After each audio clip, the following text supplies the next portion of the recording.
And Congress returns from recess today with a full agenda, from averting a government shutdown to demanding answers from Health and Human Services Secretary Robert F. Kennedy Jr. about the CDC shakeup. Natalie Brand has a preview of what to expect this week and beyond.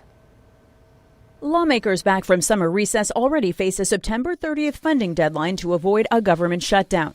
Democratic leaders are calling for a bipartisan meeting and accuse Republicans of threatening to go at it alone. Under the Senate filibuster rules, Democratic votes are going to have to be at the table, but we have to get spending under control here in Washington to get this country back on track. There is a bipartisan push for more information and transparency around convicted sex offender Jeffrey Epstein and co-conspirator Ghislaine Maxwell. Today, the House Oversight Committee is scheduled to meet privately with survivors. And Wednesday, Kentucky Congressman Thomas Massie and California's Ro Khanna will hold a news conference with victims as they push for a bill requiring the Justice Department to release all documents related to the case. They will be telling their story, and they will be saying clearly to the American public that they want the release of the Epstein files for full closure on this matter.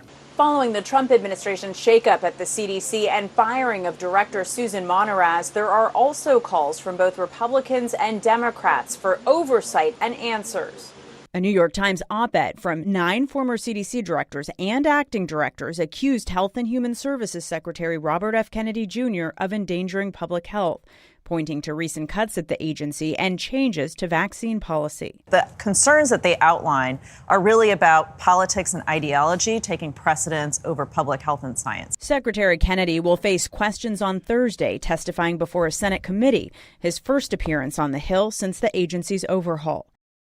Lawmakers also plan to discuss President Trump's deployment of the National Guard on Washington, D.C. when they return. The president previously announced plans to ask Congress for more funding to combat crime in D.C.